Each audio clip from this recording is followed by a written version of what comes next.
Good morning বন্ধুরা। ঠান্ডা ঠান্ডা শীতের মধ্যে তোমরা সবাই কেমন আছো? নিশ্চয়ই তোমরা সবাই খুব ভালো আছো, আর আমিও খুব ভালো আছি। সকাল সকাল স্নান সেরে দেখো একদম টি শার্ট আর একটা কার্গো প্যান্ট আজকে পরে নিয়েছি ঠান্ডার মধ্যে, আর একটু স্কিন কেয়ার করে নিচ্ছি, কারণ এর আগে অনেক কিছু কাজ সেরেছি, তারপরে কিন্তু স্কিন কেয়ার করছি স্নান করার পরে। আর এরপরে শুরু করে দিতে হবে রান্নার কাজ। তাহলে দেখতে থাকো ব্লগটা, আজকে কিন্তু ইন্টারেস্টিং হতে চলেছে, কারণ আজকে আমি প্রচুর বকবক করবো একদম। তোমরা কিন্তু একদম মোবাইল ধরে বসে দেবো, কারণ আমি আজকে প্রচুর বকবক করতে চলেছি, ব্লগে তোমরা দেখতেই পারবে। আর আজকে হালকা পাতলা রান্নাও করব, কি বাজার রান্না এখন আমি জানি না। তো মেয়েকে তো ড্রয়িং ক্লাসে ছাড়তে গেছে আমার শ্বশুরমশাই, আর রঞ্জিতও বাজারে চলে গেছে। আমার ছোটো ননদ বড় ননদ সব ওই বাড়িতে এসছে, কিন্তু আমি আজকে ওই বাড়িতে যাবো না। আমার এই বাড়িতে প্রচুর কাজ আছে, এই কারণে ঘরে রান্নাবান্না সারা আছে। তারপর আজকে সোয়েটারগুলো রঞ্জিতকে বলবো সব বের করে দিতে, সেগুলো রোদে দেবো। আর যদি দেখি বেশি নোংরা নোংরা লাগছে তাহলে আবার কাচতে দিতে হবে।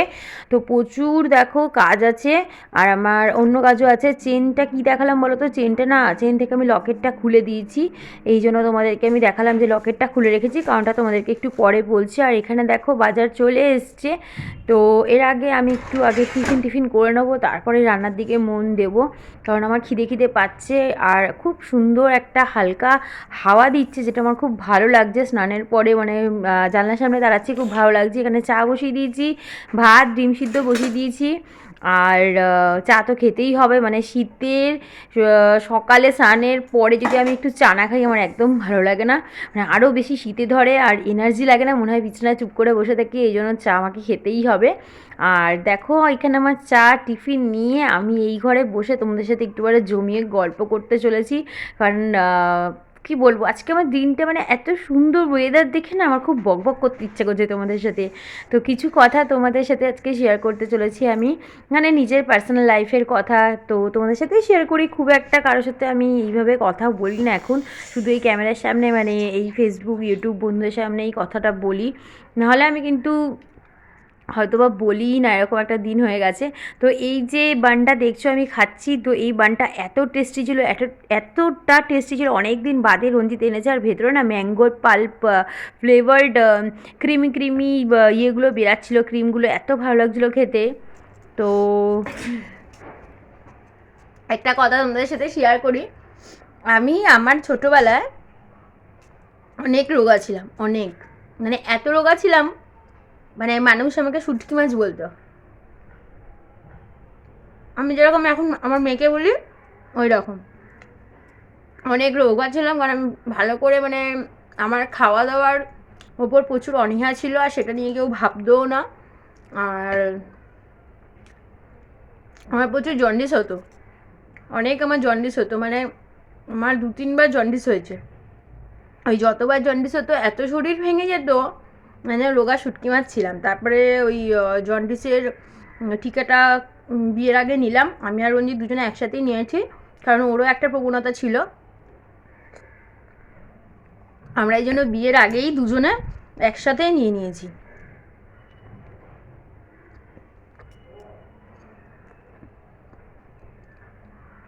আর আমি বিয়ের পরে আমার শ্বশুরবাড়িতে এত রকম শাকসবজি, এত রকম মাছ সব আনা হতো, ক্রেডিট গোজ টু মাই শ্বশুর মশাই। সব কিছু উনি বাজার করতেন, মেনটেন করতেন,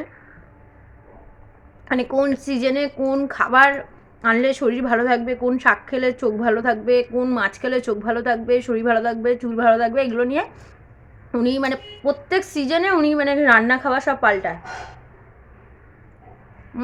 আর আমার কোনো জিনিস আমি না করতাম না, আমি এটা খাবো না। শুধু একটা জিনিস আমি খাইনি, সেটা হচ্ছে কচ্ছপ।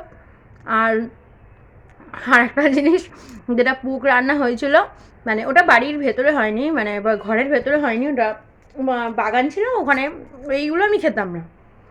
এগুলো কমন জিনিস, বাঙালি ঘরে যেগুলো সচরাচর রান্না হয় সেগুলো। আমি এই কথাটা কেন বলছি, আমি নিজেও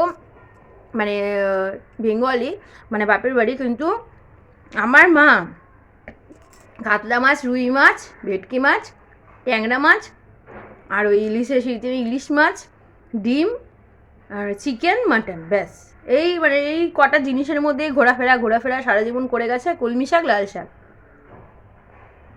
আর কিছু কিছু তরকারি আনতো সব শাকপত্র, মানে এক একটা এমন শাক যখন আমাকে মানে আমাকে কেটে রান্না করতে হচ্ছে বা খেতে দিচ্ছে, আমি জানি না, জীবনে সেগুলো দেখিই নি চোখে, এরকমও দিন গেছে। কিন্তু আমি সব খেতাম। আমি ইভেন রঞ্জিত কিছু খেত না, মানে ওর ঘরে ও শুধু ওই রুই কাতলা, দাও চাটা খেয়ে নি, এবার মানে রঞ্জিত কিছু খেত না, শুধু রুই কাতলা, মাছ ভাজা আর ওই টুকটাক শাক সবজি খেত, কিন্তু সব খেত না। আমি মানে আমি যা আমার পাতে পড়বো ওকে খেতে হবে, মানে খেতে হবে, এরকম করে করে করে করে ওকে সব খাওয়া শিখিয়ে দিয়েছি। মানে ওর মাই আমাকে বলতো, ঘরের লোকে বলতো যে ও এই মাছ ছাড়া কোনো মাছ খায় না, মানে আমাদের ঘরে যদি কোনো চুনো মাছ রান্না হয় বা অন্য কোনো মাছ রান্না হয় ওর জন্য আমাদেরকে রুই কাতলা আনতে হয়, এরকম বলতো। আমি যেগুলো খেলাম ওকে খেতে হবেই, এই করে করে সব খাওয়া শিখে গেছে। ওই জন্য হেলথটাও সবারই ভালো ছিল।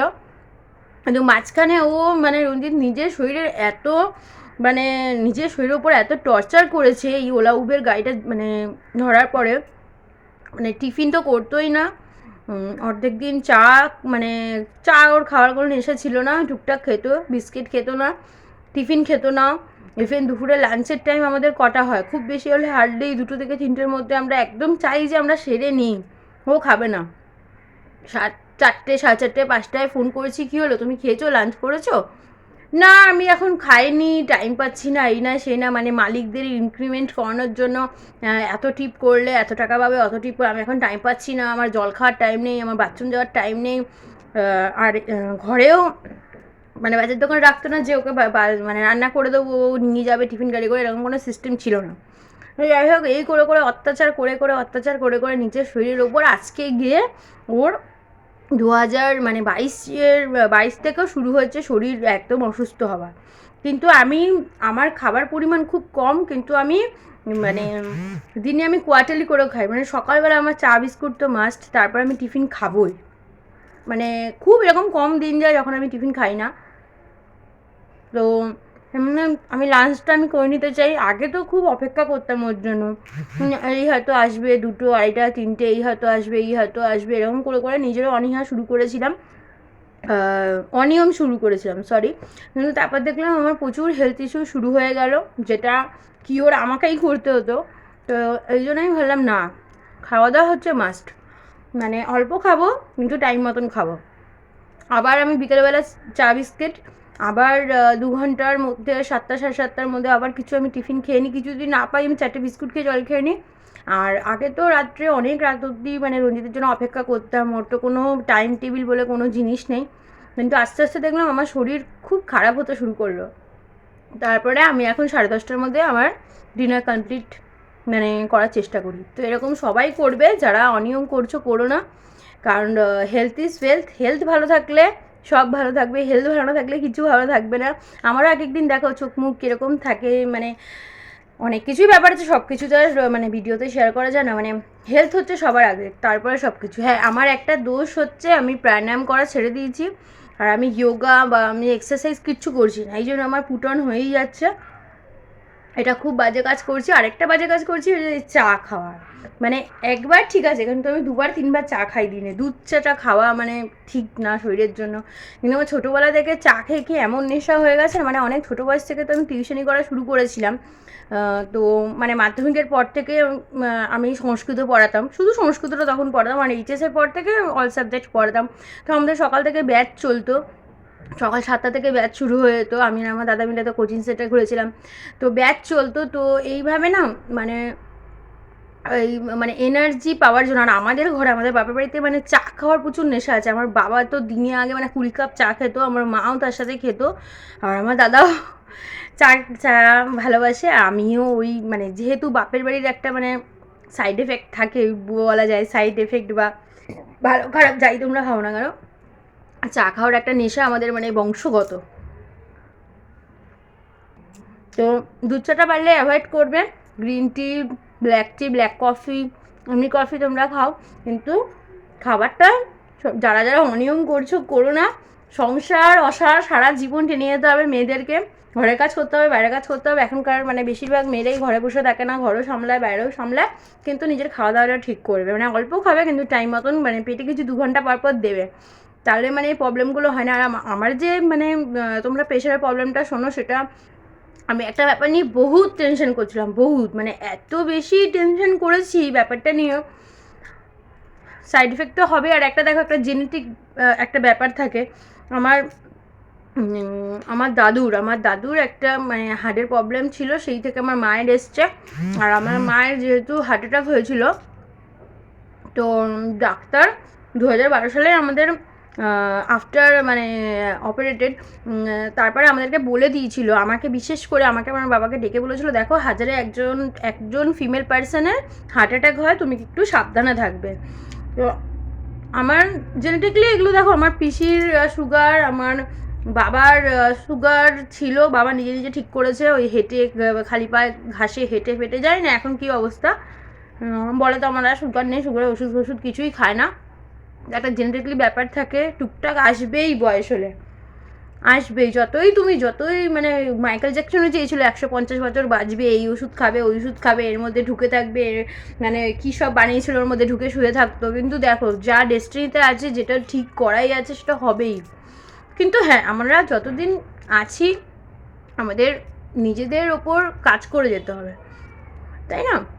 আমরা আগেকার দিনের ঋষিমুনিরা, আমার তো মানে আমার ড্রিম হচ্ছে আমি হিন্দু মানে সনাতন ধর্মের যত রকম মানে আমাদের যে পুরাণগুলো আছে, আমাদের বৈদিক শাস্ত্র নিয়ে রিসার্চ করার আমার ইচ্ছা আছে, মানে এখন হয়ে উঠছে না। আমার মেয়েকে এখনও সামলাতে হচ্ছে। আমি ভেবেছিলাম একটা টাইমে মেয়ে ম্যাচিওর হয়ে যাবে, কিন্তু ম্যাচুরিটি ওর মধ্যে আছে, কিন্তু অনেক কিছু এখনও সামলাতে হচ্ছে। কিন্তু আমি অপেক্ষা করব, তার মধ্যে স্টেপ বাই স্টেপ আমি এগাচ্ছি। যদি ইন ফিউচার মানে আমি চান্স পাই, আমি আমাদের ভারতবর্ষের বৈদিক শাস্ত্র নিয়ে রিসার্চ করতে চাই, এমনকি আমাদের যে হিন্দু টেম্পলস আছে সেটা নিয়ে রিসার্চ করতে চাই। জানি না আমার এই স্বপ্নটা পূর্ণ হবে নাকি। আর আমার ড্রিম প্রজেক্ট হচ্ছে পদ্মনাভেশ্বর মন্দির, জানি না কোনো দিন হবে কি হবে না। তো জানি না আমি কোনোদিন পদ্মনাভেশ্বর মন্দিরে আমি যেতে পারবো কি না। তো ওইটা হচ্ছে, ওই মন্দিরটা হচ্ছে আমার ড্রিম প্রজেক্ট। তো জানি না কী আছে ডেস্টিনিতে, খুব ইচ্ছা আমার কেরালা যাওয়ার। তাই বলছি হেলথের উপর সবসময় খেয়াল রাখবে তোমরা। আজকে অনেক বেশি বকছি, আর আমাদের আজকে আমি অনেক এনার্জেটিক আছি। সবসময় ভাই খুশ থাকো। আগে ভাবতাম এটা করলে ওটা হবে, ওটা করলে ওটা হবে, কেউ ভালো করে কথা বললে হাসবো, কেউ মানে কোনো সময় কোনো জিনিসের জন্য কারো উপর ডিপেন্ডেন্ট থাকা আমার মনে হয় না উচিত। কারণ কেউ তোমাকে ভালো ব্যবহার করবে, তারপরে তুমি হাসবে, তারপরে তুমি আনন্দ অনুভব করবে। আমি এটা বাদ দিয়েছি লাইফ থেকে। আমি নিজের খুশি নিজেই খুঁজে নিই। 1 কাপ চা খেলেও আমি খুশি হয়ে যাচ্ছি, কারণ এরকম করে কোনো লাভ নেই। কারো ওপর নিজের খুশি নিজেই খুঁজতে হবে। আর এই দেখো চলে এসছে পরোটা আলু ভাজা, আমি তো খাচ্ছি এখানে, কি ভালো খেতে। এটা আমি আবার নিয়ে আসবো আমাদের জন্য। পরোটা আলু ভাজা চলে এসছে। আজকে রান্নাবান্না তারা করছি না, পরোটা আলু ভাজা খেয়ে নিচ্ছি, ঠিক আছে? জাসমিন ঘুরতে গেছিল, লাড্ডু চুরি করে, লাড্ডু চুরি করেছো? মা তুমি আম্মা বাড়িতে লাড্ডু চুরি করেছো? কোথায় গেছিলে, কেন গেছিলে? আর এই দেখো জাসমিনের সাথে একটু ইয়ার্কি ঠাট্টা করার পর ওকে আমি বললাম, রঞ্জিতকে বললাম তুমি বিছানা এখানে তুলে ওকে নিয়ে বসো, নাহলে ও আমার মাথা খারাপ করে দেবে, রান্নাবান্না কিছুই করতে পারবো না। আর রঞ্জিত দেখো এখানে মোবাইলে আমাকে কী একটা যেন দেখাচ্ছে আর হাসছে। তো আজকে থাকবে মানে একবেলা ঘরে একটু রেস্ট নেবে, রোববার বলে কথা। আমি ওকে আজকে যেতে দিনই বললাম, টানা তুমি গাড়ি চালাচ্ছ, তুমি আজকে একটু থাকো, একেবারে খাওয়া দাওয়া করে তারপরেই তুমি বেরিও। আমি সত্যি কথা বলতে আজকে একটু ঘরে মাটন এনেছে, তো মাটনটা একদম পাতলা ঝোল করেছি, শেয়ার করতে পারিনি তোমাদের সাথে, সরি। মানে একদম যেরকমভাবে রেগুলার নিয়মেই করেছি, এই জন্য সবাই ঘরে এইভাবেই করে, এই জন্য আমি শেয়ার আজকে করিনি। আর একটুখানি এখানে লাল নোটে এনেছে, ওই শাকটা ভাজবো, ব্যাস আর কিচ্ছু আমি করিনি দেখো। আর পাতলা ঝোল করেছি একদম মাটনের। আর সব খাবার জন্য সব আমরা মানে রেডি, থালাও ধোয়া হয়ে গেছে। আর শাকটা থেকে খুব সুন্দর একটা গন্ধ আসছে। আর এই পাতলা মাটনের ঝোলটা মানে ধনেপাতা অ্যাড করেছি বলে আরও সুন্দর একটা মানে টেক্সচার দিয়েছে। আর খুব ভালো আজকে রান্নাটা হয়েছিল, মানে খাওয়ার পর সবাই বলছিল একদম পাতলা মানে ঝোলটা করেছি, মানে গ্রেভি খুব থিকনেস যে রিচ ব্যাপারটা নেই। আর শীতকালে দুপুরে এরকম পাতলা খাসির মাংসের ঝোল কার না ভালো লাগে। অল্প একবেলার মতন এনেছিল, দ্বিতীয়বেলা আমাকে আবার হয়তো কিছু রুটি খাওয়ার জন্য রান্না করতে হবে। তো মেয়েকে তো খাবার দিয়ে দিয়েছি, জাসমিনের খাওয়া তার আগে হয়ে গেছে, আমাদের দুজনেরও ভাত বেড়ে নিয়েছি। এবার আমরা দুজনে একসাথে অনেক দিন বাদে দুপুরবেলা ভাত খেতে বসবো। প্রত্যেক দিন যখন দুপুরবেলা আমি ভাত খেতে বসি, এখন না, রঞ্জিত তো বেশিরভাগ দিনই এখন থাকে না, এই জন্য মিস করি। আর দেখো খাওয়া দাওয়ার পরেই কিন্তু রেডি হয়ে বেরিয়ে গেছি, মানে আমাকে এখন যেতে হবে একটা জায়গায়। চলো তোমরা দেখতেই পারবে আমি কোথায় যাচ্ছি না যাচ্ছি। তো আমার সাথে রঞ্জিতও আছে, দুজনেই আছি সাথে, ও আগে আছে, মানে চলে গেছে গাড়ির দিকে। তো আমরা এখন যাব সেখানে, মানে খুব আর্জেন্সি আছে, মানে খুব আর্জেন্ট একটা কাজে আমরা বেরিয়েছি। তো অনেকটাই রাস্তা, আর খুব তাড়াহুড়ো করে যাচ্ছি কারণ আবার বাড়ি ফেরার তাড়া আছে। মানে আমার ভাগ্নি বাড়ি চলে যাবে আজকে, ওর কিছু কিছু জিনিস মানে ঘরেই রাখা আছে, কিন্তু আমি তো বাইরে থেকে তালা দিয়ে দিয়েছি, এই জন্য মানে তালা দিয়ে চাবি নিয়ে চলে এসেছি, এই জন্য নিতে পারছে না, এই জন্য তাড়াতাড়ি এখানে কাজ ছেড়ে আবার আমাদেরকে বাড়ি ফিরে যেতে হবে। আর দেখো চলে এসেছি, এটা হচ্ছে আমার কলেজ ইউনিভার্সিটি, যেটাই তোমরা বলতে পারো, মানে এটা আমার লাস্ট ইয়ার। তো আমার মনটা একটু খারাপ খারাপ লাগছে, এখানে আজকে আমাকে আসতে হয়েছে, কিছু আমার কাজ ছিল এখানে, পেন্ডিং কাজ, সেই পেন্ডিং কাজের জন্য আমাকে এখানে আসতে হয়েছে। তো আমি খুব ভালো করে আজকে কলেজটাকে দেখছি। তো মানে এটা আমার 5th ইয়ার এখানে, মানে এখান থেকেই আমি ডিগ্রি কোর্স করছি, এখান থেকেই আমি এমএ করছি। আর পরবর্তী সময়ও পরের স্টেপ কী হবে না হবে জানি না। তো যাই হোক, এই যে রঞ্জিত আমার জন্য এখানে অপেক্ষা করছে। দেখো এদিকেও একটা গেট আছে, তোমাদের দেখাচ্ছি। আমি এখানে প্রচুর খাওয়ার দোকান, জানো তো, তো খুব এখানটা আসলে না খুব ইন্টারেস্টিং লাগে আমার। তো যাই হোক, এই যে রঞ্জিত বসে আছে, এ হচ্ছে আমার একদম ফুল সাপোর্টার আমার পড়াশোনার জন্য। হয়তো মানে খুব শিক্ষিত, মানে অনেক এরকম ফ্যামিলি আছে যে অনেক মানে বেশি শিক্ষিত, তারা তাদের বউরা যদি চায় যে পড়াশোনা করবো বা বাইরে গিয়ে কাজ করবো, তারা সাপোর্ট করে না। কিন্তু আমার বর আমাকে সব সময় সাপোর্ট করেছে, ওর সাপোর্ট ছাড়া আমি এত দূর আসতেই পারতাম না। মানে কলেজে নিয়ে যাওয়া, ইউনিভার্সিটিতে নিয়ে যাওয়া, পরীক্ষার দিন নিয়ে যাওয়া, মানে নিয়ে আসা করা সব ওই করে, মানে আমাকে একা ছাড়ে না। এমন কত ফ্যামিলি দেখেছি যেখানে যে বররা সাপোর্ট করে না, মানে চাকরি করা বউকেও চাকরি ছাড়িয়ে ঘরে বসিয়ে দেয়, এটা বলে যে আমি তো রোজগার করছি এত টাকা, তোমার আর রোজগার করার কি দরকার, আই এম ওয়েল এনাফ। তো রঞ্জিত এরকম ভাবনা চিন্তা করে না। তো যারা এরকম ভাবনা চিন্তা করে আমার তাদেরকে ভালো লাগে না, কারণ প্রত্যেকটা মানুষের একটা নিজস্ব স্বাধীনতা বলে জিনিস থাকে। তো সেটা আমি ফুল সাপোর্ট পেয়েছি ওর কাছ থেকে। আর এখানে দেখো পার্ক ইনস্টিটিউশনের সামনে বসে আছি বলে তোমাদেরকে এটা বারবার দেখাচ্ছি। তো রঞ্জিত যদি না থাকতো আমি এত দূর এগাতে পারতাম না, হয়তো হয়তো হ্যাঁ, এটা সত্যি পারতামই না, কারণ আমাকে ফুল সাপোর্ট করেছে। মানে ঘরের কাজ থেকে শুরু করে বাইরে নিয়ে যাওয়া নিয়ে আসা সব কিছুতেও আমাকে সাপোর্ট করেছে বলেই আমি এত দূর এগাতে পেরেছি। আজকের ব্লগটা এমনিই সারাদিন আমি অনেক বকবক করছি, তো আজকের ব্লগটা এখানে এন্ড করছি বন্ধুরা। সবাই তোমরা ভালো থাকো, সুস্থ থাকো, আবার দেখা হবে নতুন ব্লগে।